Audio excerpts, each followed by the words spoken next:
Welcome to a brand new episode of Wrestling with Siblings. I'm your host, Araceli, and this is my co-host, Armando. Hi guys, I'm Armando.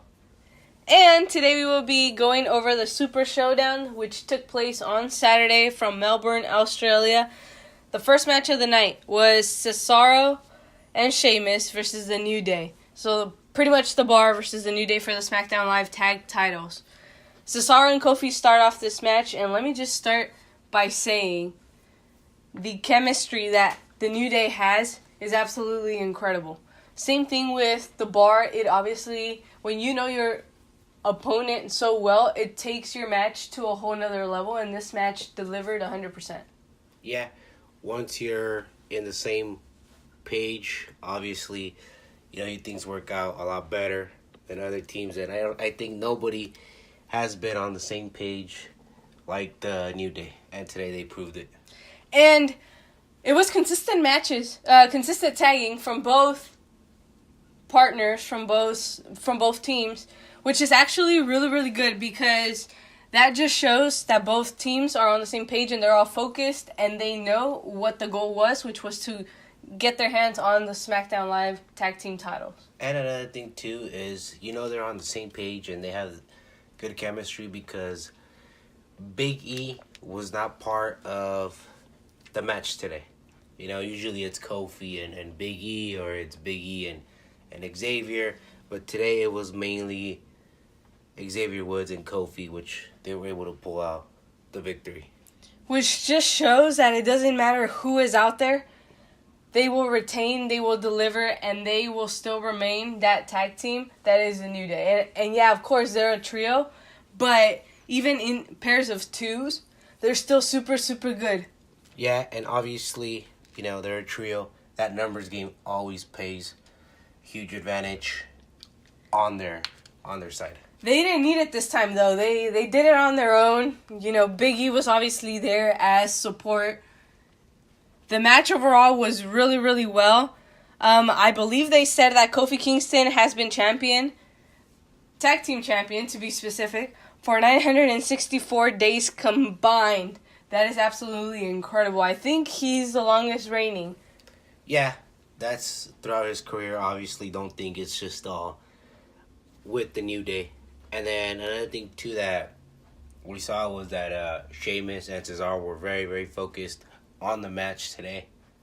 They were.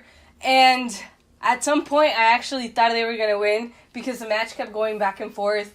And, with them, it's super hard because you have 4 of the elite talents, and when you see Cesaro and Sheamus perform, it's always 100%. You know what I mean? And when you see the New Day, they've been having the best matches this year. Not only with the Usos, it doesn't matter who you put them up against, they've been having fantastic matches. And this was one of the hard matches to predict, but since the New Day barely won the tag titles, I didn't see them losing them anytime soon, and again, the New Day ended up retaining. And that the New Day is on top of their game at a whole new level just because today they did a brand new move, a brand new finisher, which we thought it was amazing, which just shows their creativity on the ring and why they are the tag team champions. And again, we've said it before, Kofi always comes up with something new. Always. And the New Day is starting to get creative. Yeah, they are. I mean, they always been, but we're starting to see more of their creativity as weeks go by in matches. And I do believe the finisher was called the backstabber double stomp. I have never seen that before. That is brand new. I was completely shocked to see it. So now let's get into one of the matches that has been the most talked about and the one that has been the best built, in my opinion. Charlotte versus Becky Lynch for the SmackDown Live Women's Championship. Becky obviously starts off really, really strong. And I feel like a part of that is because she knows Charlotte super, super well, to the point where she hardly ever gave Charlotte the opportunity to regroup and be able to go after her. And that really helped her out in the match. The fact that she knew Charlotte, that she's faced her so many times, that Charlotte was having a hard time. And don't get me wrong, Charlotte did a fantastic job in the match. It's just that Becky did even better, and Becky delivered, and Becky was the one that was dominating the entire match. Yeah, like you said, when you know your opponent so well and you faced them so many times throughout your career, you already know what to expect, and you know the key points of what they're gonna target as far as moves and stuff like that. So she did a very good job as far as shutting her down, not giving her the offense. Yeah, because Charlotte barely even touched Becky. Now she did, because she speared her, and she did the figure 8 and all this stuff, which we'll get into in just a second. But Becky, the aggression that she has now towards Charlotte, it's on a completely new level. And it's not towards Charlotte, but I feel it'll be towards the entire roster. It's just something that the entire women's division has to look out for Becky, because this is a whole different Becky, which I'm pretty sure you're going to love this side of Becky, which is incredible. Incredible. We haven't seen this Becky, in a while. Yeah, she's super aggressive. She's down to prove why she deserved to be at the top and why she's in the top spot right now, and that's why she's the champion. Not only that, but the confidence that she has built. Oh, yeah, for sure. For sure. I think that has been playing a huge role, and she showed it today against Charlotte. And I feel like her confidence not only comes from her beating the rest of the women and from her knowing that she's good, but it also comes from her beating Charlotte. Why? That happened with Carmella too. Carmella pinned her. Carmella beat her twice. And she gained this whole new confidence, this whole new level of, hey, I'm at a level that I should be at least now. Why? Because she beat one of the horsewomen, one of the pioneers of the women's evolution. Yeah, that is definitely correct. And like I said, Becky is just at a whole new level right now. Let's get into the finish of this match, though. Charlotte gets the figure 8, and then Becky comes out. Well, she's already there. She has the championship by her side, and she breaks the hold by getting herself disqualified. Now, just because the match ended in a disqualification, I'm pretty positive we're going to get the rematch. It's happening at SmackDown. I don't see Becky Lynch losing it in SmackDown. Me neither. But even though it was a disqualification, Charlotte did take it to Becky Lynch to the point where she had to pretty much intentionally disqualify herself, because when you know each other, going back to when you know each other so well, you pretty much did everything, and you start to get frustrated, and you have to do whatever it takes to retain, and that's what Becky is pretty much doing. With the amount of stuff, the small amount of stuff that Charlotte did during this match, she really gave it to Becky. I agree with you on that. Yeah, and especially once Charlotte did the figure 8, it was pretty much nowhere to go. Your only way out was pretty much tapping and out. She was not going to tap out. We knew that. So what does she do? She grabs the title, breaks the hold, and got herself disqualified. Yeah, she lost. Who cares? She's still the champion. And she's going to be defending in SmackDown. Now, as I said, after SmackDown, I still don't think it's done. It's too much of a personal and of a deep rivalry for it to be settled and over with at SmackDown. I would have to agree with you on that. This feud, it's going to go maybe for a couple more months. I don't see it just fading away. Yeah, it's going to be a couple months. And like you said, it's to that point where it's very, very personal now. And not only that, it's a super, super hot feud right now. People are constantly talking about it. Becky is the most talked about woman, aside from Ronda, in the SmackDown's division. That's probably the most talked about. And hey, she's heel, which means she's the bad person. She's still getting cheered. And as I mentioned it last week on our podcast, she's one of those people that she's heel and you're supposed to hate her, but you just can't. People were chanting Becky the entire night. Yeah, and it's just that she has worked her way to be where she's at. And the heel turn was just what she needed in her career. And not doing it against Charlotte was even better. Now, this was long overdue. She hadn't been champion in over 2 years.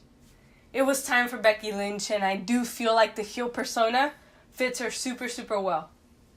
Yeah, it does. And like you said, we needed something new in the women's division as far as like a new champion, because we were getting Charlotte and a little bit of Asuka, but you know, I know recently Carmella. But Carmella had pretty much gone through everybody as well, because yeah, she faced Asuka, I think she faced Naomi at some point too, and then she faced Charlotte, and then she faced Becky once too, right? I believe so, if I'm not mistaken. But she had gone through everybody, so it was time for a change. It was time for the rotation, and I think Becky Lynch is the right person. Now the question is, who does Charlotte face at Evolution, and who does Becky face at Evolution? Do they face each other? Or are we going to get somebody new? Because from what it looks like, we're getting legends versus, the present. So, Alexa versus Trish Stratus. Obviously, Trish being the veteran and Alexa being the rookie. And then Mickie James versus Lita. They're both veterans, but right now, Mickie James is in the current roster. And then what was the other match? I don't remember what the other match was, but so far. It's Ronda defending the championship, but she doesn't have an opponent. That's who it is. That is correct. That was the other one. But hopefully, it's somebody new that they don't throw Charlotte there. I mean, it would be a great match, but we just want to see something new. Maybe throw her against a legend for the title, but we'll see what happens. See, for the first ever all-women's pay-per-view and having Charlotte and Becky, that's not bad because, the match is going to deliver either way. But it's like, we've been getting this since August now because it was SummerSlam when she won the championship. So we've been getting this since August, and then to still keep it at Evolution and to still keep it past Evolution is a little too much in my own personal opinion. But to each their own. Yeah, that is definitely, and like I said, hopefully she gets to face a legend and not Charlotte. But not underestimating Charlotte, it would be another great match. Yeah, for sure. Alright, now let's get into Elias and Kevin Owens versus Bobby Lashley and John Cena. Now, I want to state something. John Cena's returned to the ring since being gone since WrestleMania? I believe so. I think he's made a couple appearances here and there between Raw and SmackDown. But he only came in and won the match, basically. He was in the match for maybe less than 5 minutes. I want to say 2 to 3 minutes. And what up with his new finisher, guys? What do you guys think? I'm like, why? The attitude adjustment is just fine. I don't know what you guys think about it. Armando, give your opinion. I thought it was good. Something new. It's just showing that he's been working on his moveset. New is always good, but I just don't think that it fits the John Cena personality character type. The reason why I say that, though, is because he has, the 5-knuckle shuffle. Yeah, he runs across the ring and he just falls down and punches you, pretty much, right? And then he has the attitude adjustment, which pretty much makes him, I don't know, this is hard, but I just feel like it doesn't go with his own persona. It doesn't, but like we said before, me and you are fans of superstars trying new things.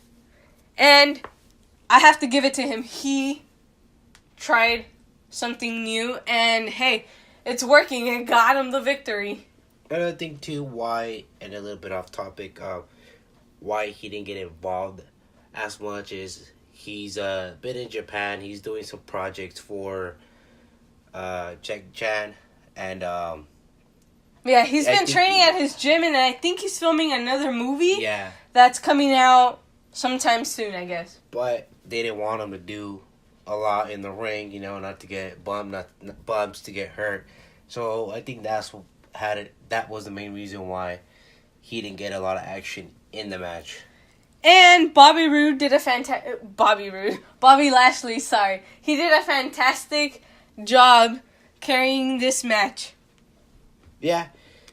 He did something that he needs. He needs to be carrying the matches a lot more to show what he's really made of. I think with his new partner, what's his name? Leo Rush? Leo Rush was great because it's going to help him on his microphone skills. We know he can wrestle, but I think it's that last step he needs in his career. He has incredible power, man. It's just every single time I see him compete, his power just blows me away because it's not that he comes up with something new, but it's like he knows how to use it in creative ways. if that makes sense. And, I mean, for a guy his size, he's got a lot of speed and a lot of power. Exactly. So that plays a huge role, you know, throughout the match. And obviously, you can see the experience that he has in this match. Now, Elias and Kevin Owens. Brilliant. We've said it before. These guys are gold. Money. I like what they're doing with them so far. I think they're the best duo right now as far as heels. I mean, it's just there. You really can't say anything. I mean, you really can't hate Kevin Owens and you can't hate Elias. Yeah. And they're just both the perfect match. Now, I hope this wasn't just for Super Showdown. I want it to go further because I do feel they're a great, great team together. And I do want to see them go for the tag team championships at some point. Like you said, hopefully it does last for a couple months. You know, whatever it is. But I do see them as tag team champions too. And on top of that, their chemistry. They have chemistry so far and they've connected with each other. And you know, something, and I know this is a little bit off topic, but I feel like the crowd wasn't really there. I feel like they weren't really in the show. The matches we've talked about so far have been incredible, and the crowd was just dead. I feel like that's what, you know, I feel like that's what made the pay-per-view, like, less enjoyable, per se. But, like I said, I do want to see these two in the title picture for the tag titles pretty soon. Now, I do think they can take on McIntyre and Ziggler. Here's why. Elias and Kevin Owens, they're brilliant. They're both smart. Seeing them both on the ring, they can outsmart their opponent, and they're always a step ahead. And that's really what's going to help them out. Especially Kevin Owens. Kevin Owens is, I say out of both of them, he's probably the more smarter one and the more creative one. Yeah, I mean, look at everything he's done over the last few years that he's been in the WWE and NXT. And not only that, it is known that Kevin Owens has been successful with tag team partners. It is true. He's with Sami Zayn, with Jericho. Chris Jericho, you know, and now hopefully he's successful with Elias, which I'm pretty sure they're going to go far. And the reaction for these two is over the top. Insane. Alright, let's get into the next match now. Oh, by the way, before we do that, John Cena and Bobby Lashley took home the win. Now, Asuka and Naomi versus the Iconics. The Iconics, we already know this is their hometown. They're from Melbourne, Australia. They took home the victory, which I really wasn't that surprised because if Naomi and Asuka would have took home the victory, I would have been surprised that the Iconics didn't win. But again, we saw something from Peyton and Billie Kay that I feel we hadn't seen before. And I think a part of that is because they were in their hometown. Yeah, being in your hometown always motivates you. You want to do your best with your crowd, with your people. And I mean, it was great. They had a great match. And I'm super proud of them and like everything they have been doing so far. They've gotten better, so much better since when I saw them when they first debuted. Asuka and Naomi, I don't know. I still think it's an odd pair, but I like it. It's something new, something different, something you don't expect, which makes it good. But at the same time, it's like, I don't know what this team has to pay forward. You know what I mean? I know where you're going with this. But like you said, it's odd seeing them, which we're just not used to seeing. Yeah, see them. Two different wrestling styles, you know, especially with Asuka and Naomi being more fun, more outgoing. More outgoing, more creative. But they both come together when it comes to speed. That's one of the qualities they have that makes them a good team. The Iconics, they're always on the same page. They know each other super well. They've been together down since NXT. And it's hard to take them down. It is, and hard to take them down, especially in your hometown, your home country. When the whole crowd is cheering for that team, you know? And it's crazy because I really wanted them to win, and they did. And It was a great match. I have like nothing else to say about it, literally. Another talked about match. Another crazy build to this match. AJ Styles versus Samoa Joe. Wow. Absolute brawl. If I had to rate this match, 10 out of 10. It's incredible. I'll give it a 9. You'll give it a 9? 9, 8-ish. You know, 9 out of 10. Hey, It was good. Felt it could have been a little bit more better. But the match delivered. That's all that matters. We saw a lot of great moves. A lot more creativity from AJ and Samoa Joe. Oh, yeah, they both gave it everything. It was brutal since the very, very beginning. Especially AJ. AJ, I've been noticing him lately. He's been a little bit more aggressive. And I think it's been because it's personal and he's been trying to prove a point to Samoa Joe that you really don't mess with them. And I think he proved a point today. And I think this is probably the end of this feud. I don't know about you, but I think this is pretty much the end of this feud. I see it as a pretty good close off. I feel like it should just be left alone from now. It was a great match. They both gave a fantastic performance. As we do know, Joe put AJ Styles in 3 coquina clutches. And each and every single time, AJ managed to come back. And that proves why AJ is the best. Not only because if he's able to kick out, but he also did his homework and scouting on Samoa Joe. You know, because he knew if he got put in that situation and didn't kick out, he was pretty much done. We saw it in the last pay-per-view where he had to tap out, but the ref didn't see it. I do feel like this time AJ didn't let his emotions get the best of him. I feel like in the previous matches he did, just because he was trying to defend the honor of his family. I feel like this time, yeah, he was fighting for that and for the championship, but I feel like he set that aside and focused on, hey, I have to beat Samoa Joe. In order for this to end, I have to beat him. Yeah, and we saw that he was focused on the match today, and we saw it from the very beginning when the bell rang.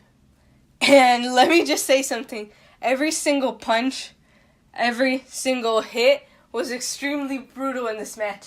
Extremely, extremely brutal.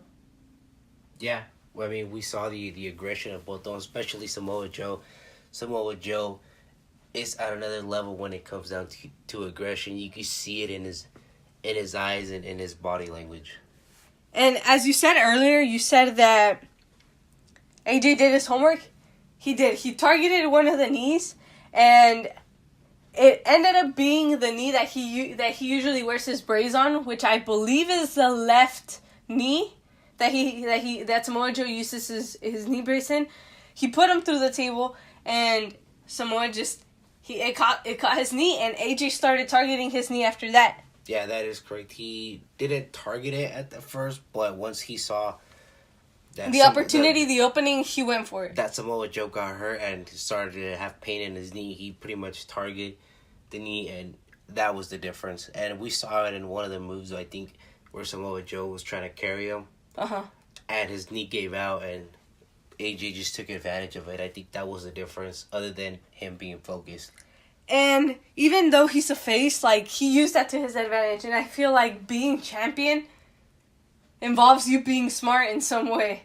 And he took complete advantage of the situation, and it paid off.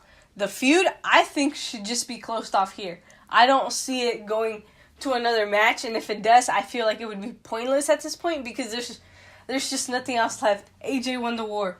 Yeah, because pretty much AJ, I think, won most of the matches. Out of my head, I don't remember exactly how many matches they had. I think they maybe had, 4? 3 or 4, something like that. And I think AJ won most of them. You know, if it would have been, an even number where they both got 2-2 matches won, or, this could have been the tiebreaker. But you saw AJ's domination during this feud. And Samoa Joe did take him to a limit. He fed AJ Styles up. He was like, you know what? Yeah, I'm going to get inside his head. Yeah, I'm going to make it personal.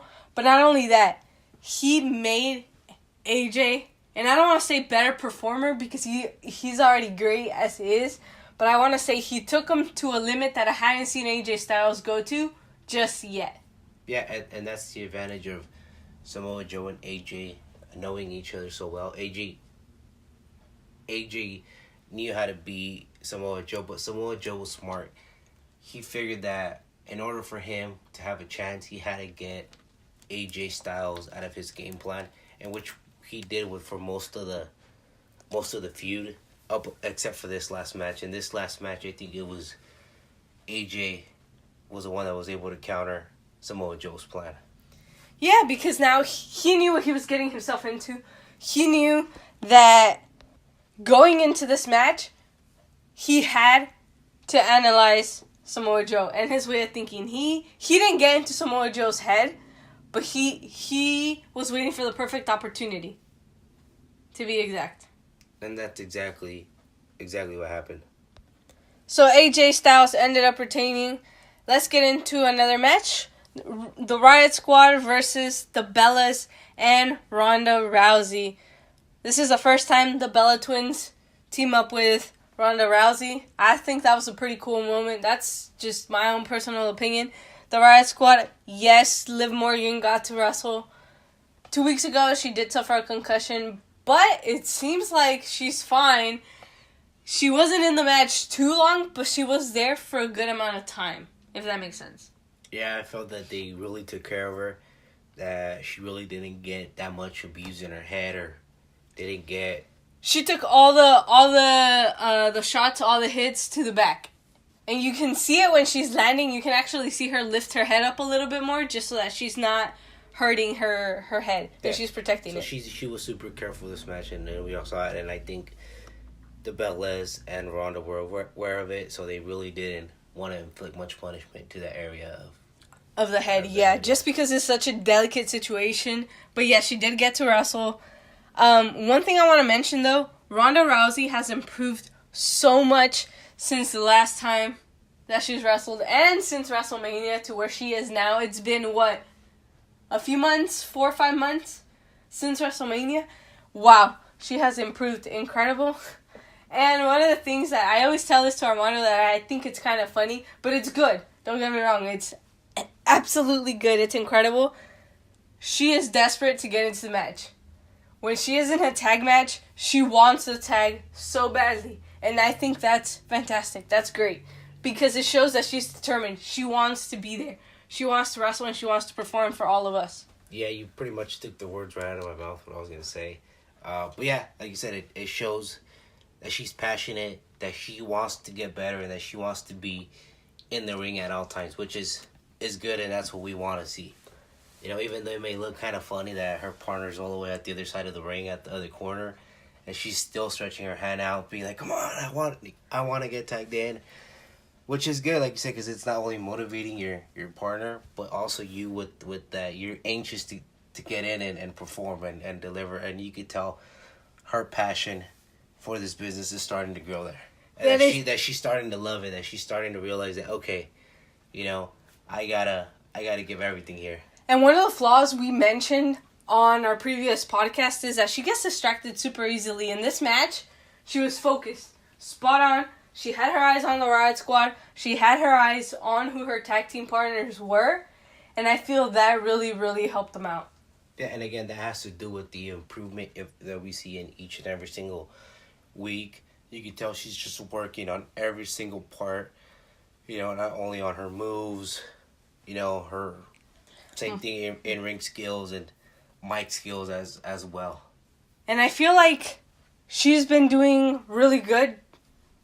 And I think a lot of that has to do with her being with Natty and now with the Bellas. It's like she's in good hands, I guess you can say. Not only the Bellas and Natty, but I feel like it's a family. The whole entire roster, the whole women's division is behind her, and they're willing to help her out and, you know, show her new things and stuff like that.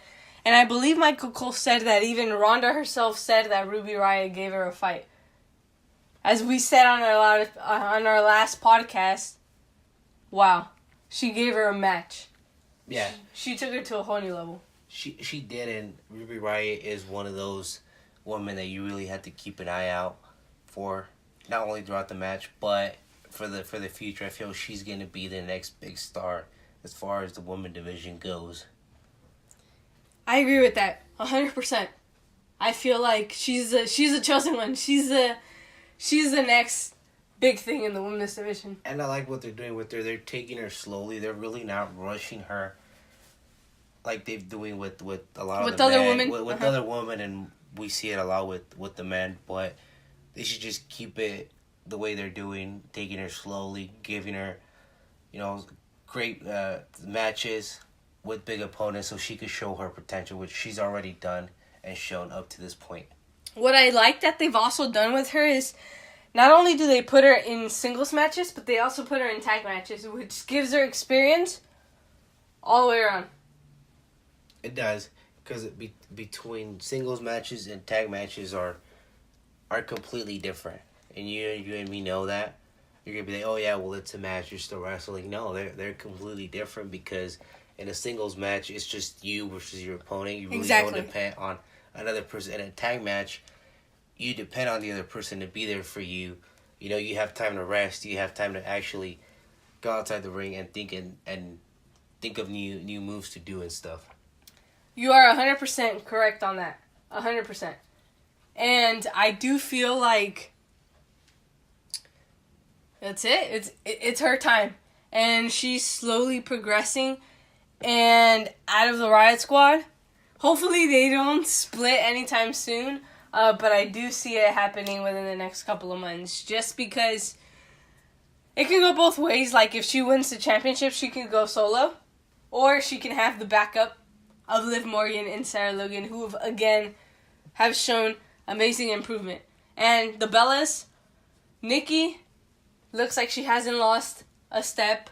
You can also tell she's super protective of her neck. If you see the way she lands, the way she does certain moves, you can tell she's there to protect her neck.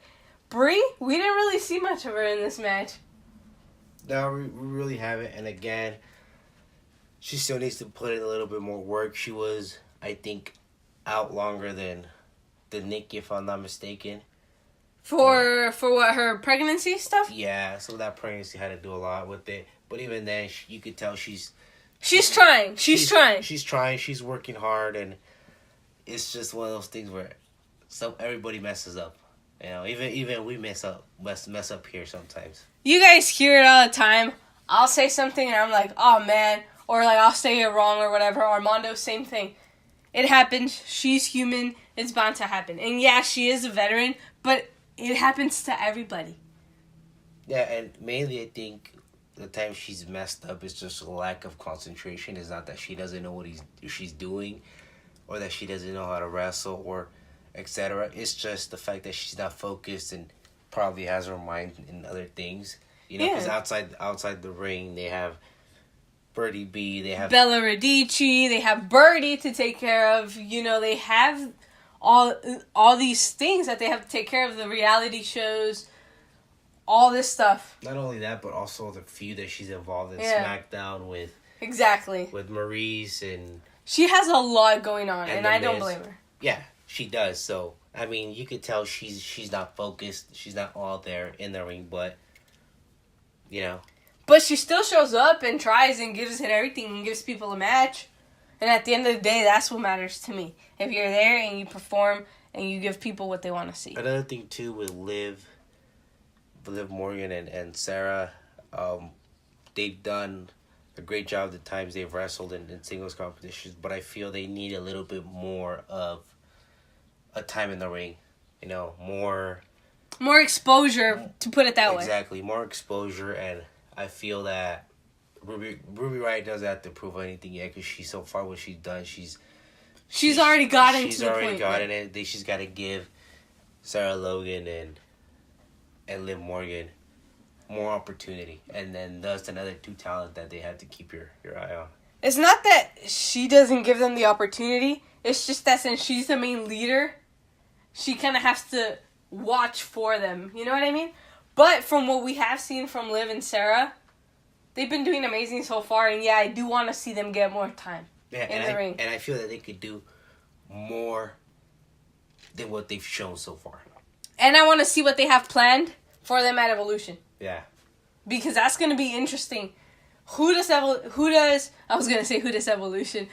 Who does the Riot Squad face at Evolution? That's interesting. Hopefully, they both have a singles match, which I'm hoping will show their potential even more. Mm-hmm. But if they get a tag match versus whoever it is that they end up facing, it would also be great. Well, yeah, because 3 incredible talents. Young, talented, and hey, the future is bright for them. Yeah, they are pretty much the future of the women's division. I mean, the Bellas... Right now. Yeah, sorry to interrupt you. The Bellas are only going to be there for so long. Ronda, I give her a few years. Liv Morgan is, 23, 24? She has another decade to go. Yeah, so it's between the future. It's between the Riot Squad, and I'll probably throw Carmella there. Carmella is... They're the ones that are pretty much the next generation that are going to carry the women's division. The Iconics are another. Asuka, yes, but I give her a few more years.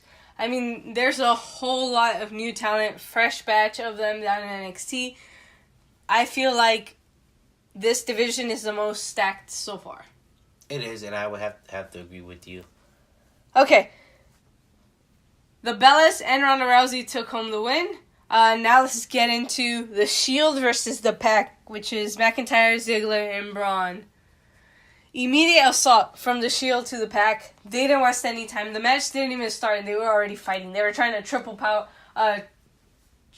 power bomb Braun Strowman into the announce table. And again, you could tell these guys just don't like each other from the beginning because they just went at it. Like you said, the match didn't even start.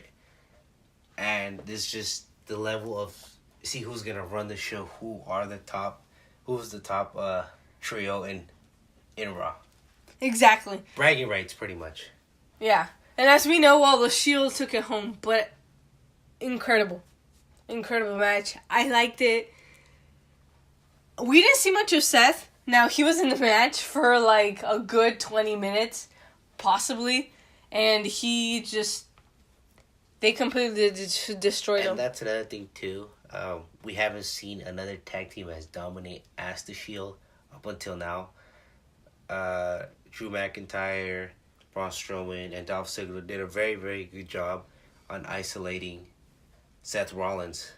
Keeping him away from the other members of the Shield. Yeah. And if they knew he was going to get away, the other 2 competitors, it didn't matter who it was, they made sure to take out the other 2 members of the Shield. Yeah, there was a point where Seth was so close to tagging, there was nobody there because the Pact, obviously, they made sure they took down any possibilities of him possibly tagging. And that's what makes this team so dangerous, that they've been working so well since the beginning. And they're on the same page, and they all have the same mentality of being the top trio in Raw. That's exactly what I was going to say. I was going to say they're fighting for the throne here. And, hey, the Shield came victorious today.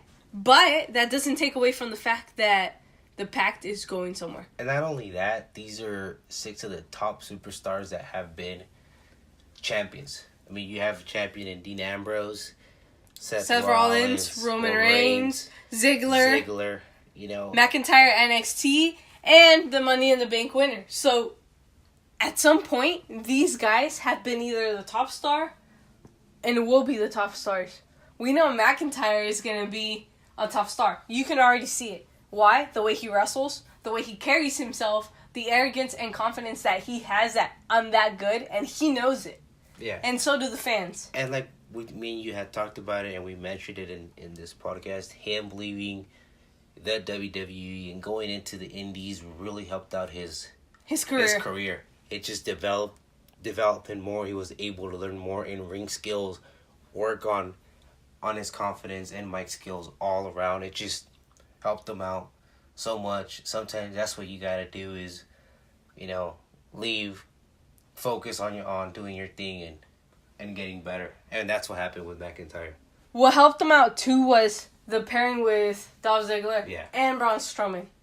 That is mainly with Dolph Ziggler, because Dolph Ziggler is the one that's been carrying him and is pretty much the brains behind him. adding Braun Strowman was a bonus, I guess. Was a bonus, but and they proved it. Dolph Ziggler and McIntyre are the Raw Tag Team Champions. Let's talk about something that happened, and it was a complete accident, but Roman Reigns Superman punched Ambrose.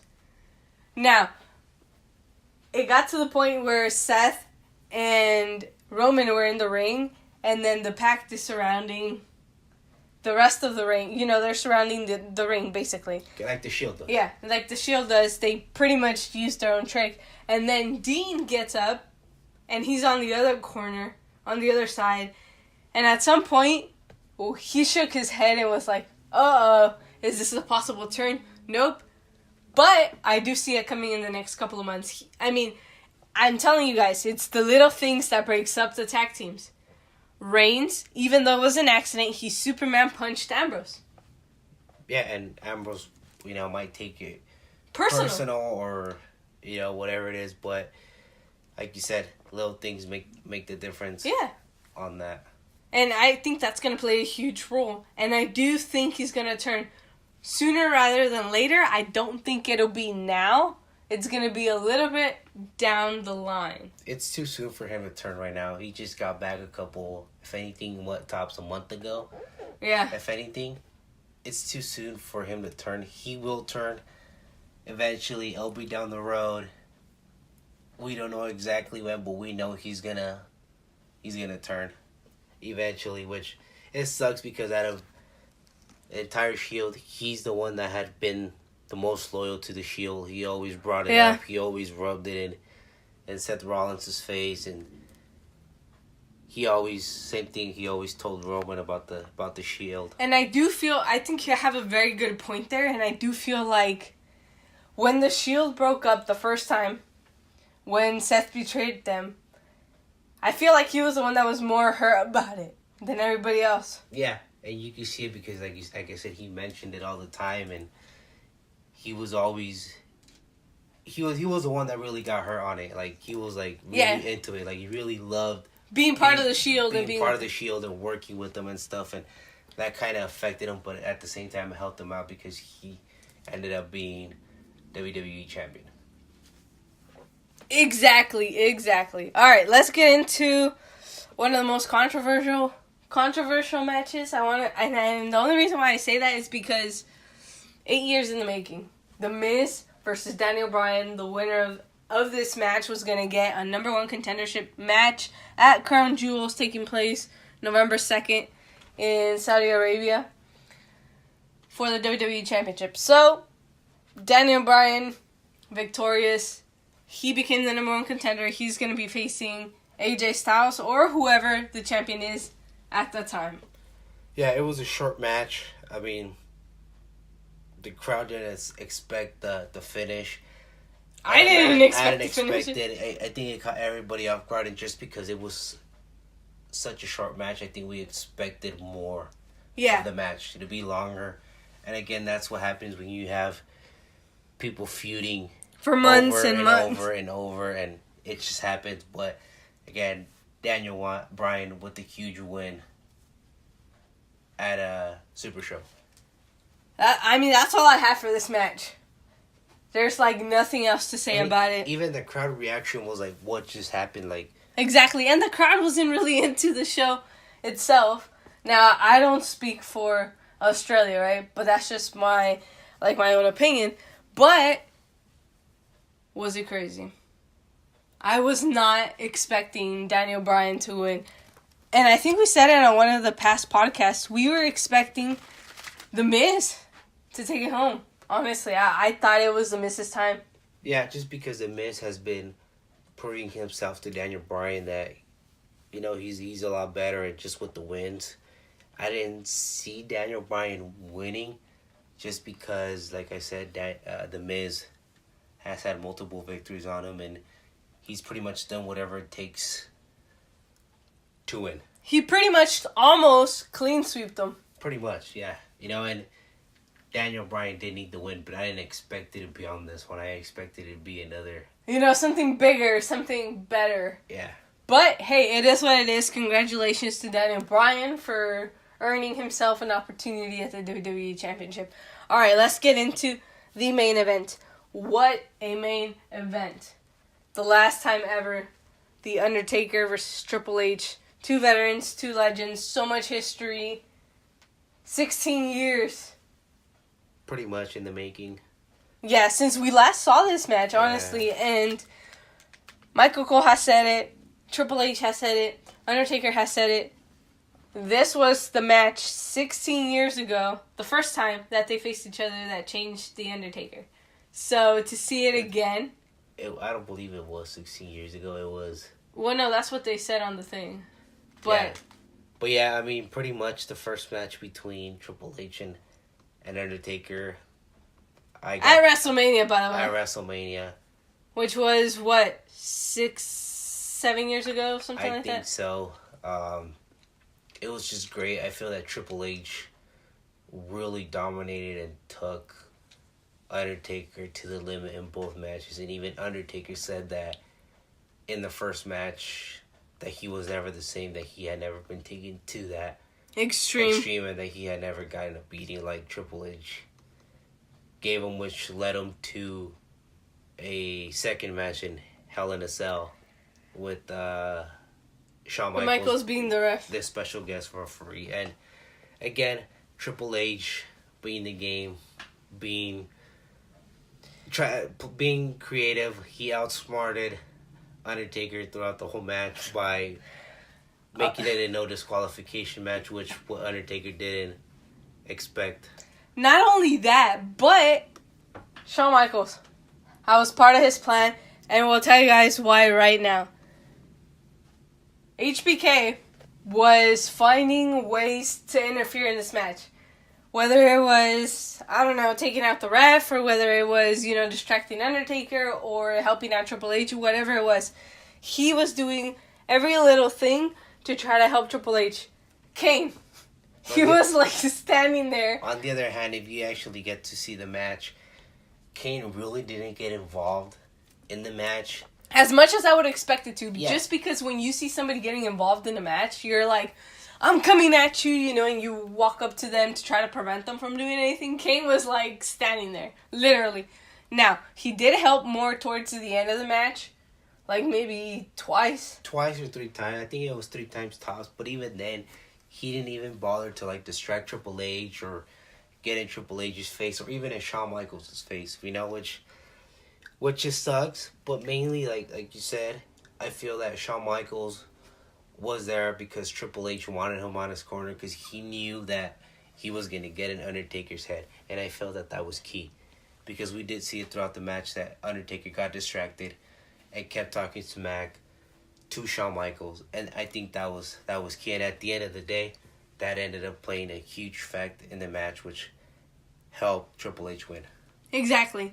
And we did see the act of respect from Triple H after winning the match. He goes up to him, he grabs him, he helps him get up, and then Undertaker and Kane then attack HBK and Triple H. Triple H ended up winning, like Armando said. But I don't believe this is the end of this. I think we're probably going to see this match again. In a tag match at Survivor Series. At Survivor Series. It's most likely going to be the Brothers of Destruction versus the Return. DX, pretty much. Yeah. Most likely it's going to happen.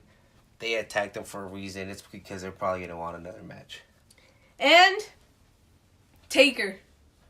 Let's get into him really quickly. I think he hasn't lost it. I think he still has it. But obviously, he moves slower. He can't do the exact same moves he used to do, 10 years ago.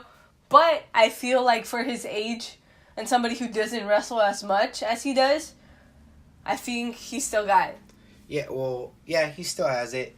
You can see it's mainly the fact that he's not fit and the lack of matches he has throughout the year. He has maybe 3 or 4 matches. And you could tell.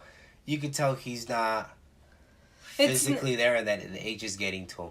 It's not that he's not fit because he is, but it's the fact that he's just getting older, and your body can only do so much at that age. Look at Jeff Hardy. I know it's 2 completely different things, but eventually it's gonna catch up to you, you know. And I feel like that's kind of slowly what's been happening with the Undertaker. Yeah, and that's all part of not being in the ring as often as he was. You know, he could wrestle a match, but he struggles. Like, he gets winded. He gets, you know, like you said, age gets to him, but at the same time, it's the physical. Yeah, age plays a huge factor. Because you have to be super athletic. You have to be able to perform the way you do, and that obviously takes practice. Yeah, so. Triple H. Opinion on Triple H, Armando. I'll let you go first. I think he looks better. I think he's in the best shape of his life right now. He hasn't lost a beat. You can tell that step. He's just on it. You could tell it's like if he never left. It's like if he never stopped wrestling. It's as if he never stopped wearing the trunks and the boots. Yeah. Other than the suits. I mean, he looked good. He did. He looked great. He dominated most of the match. Yeah. Well, with the Undertaker. You can tell he's ready to go, and I don't know. I don't see him being done anytime soon. I do see him. You know, he already works the Legend schedule where he pops up for the big events, but I don't see him. I think he still has a few more years. Like Shawn Michaels says, Triple H still has some gas in the tank. He does. Undertaker, I feel the gas is running out. Yeah. You know, and you can see it throughout some of the matches that he's had. And I know he'll go for as far as he can, but eventually WWE is going to have to let go. Yeah. Like, it's going to get to that point. And I feel he does it because it's for the love of the business that he has done so much that if it were up to him, he would still be wrestling. Yeah. But he knows he can because he's got other duties. Yeah, and corporate-wise. Eventually, like, you know. Because you can tell when he's in the ring, he's just totally different. Like, that's what he loves, and he's happy being inside the ring. Yeah. That's what he loves to do. Yeah, he also loves being, you know, sitting behind a desk in an office, but I feel that deep down, that's not what he really likes to do. I think he enjoys it to some extent, but obviously him wrestling and coming back with wrestling is because the love for the business, the passion that he has, the fans. They've said it themselves. There's nothing like the WWE universe when you walk out that curtain. Yeah, and I think that's what plays a huge role. All right, guys. Our rating for the pay-per-view overall, Armando? I give it 7.5, close to 8. It was a good pay-per-view. It was good. I just feel like the crowd played a huge role. Nothing against Australia, honestly, but I do feel like the crowd plays a huge role on the matches. Like, a match could be extremely good, but if the fans are not into it, it takes away from it. But overall, I thought it was a great pay-per-view. Like I said, I'll give it 7, 8-ish. All right. That's all we have for you guys today on Wrestling with Siblings.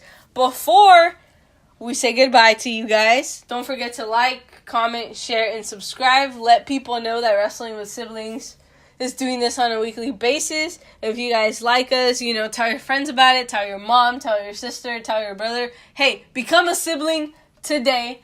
Join the fan base. Armando? And another thing, too. What does WWS stand for?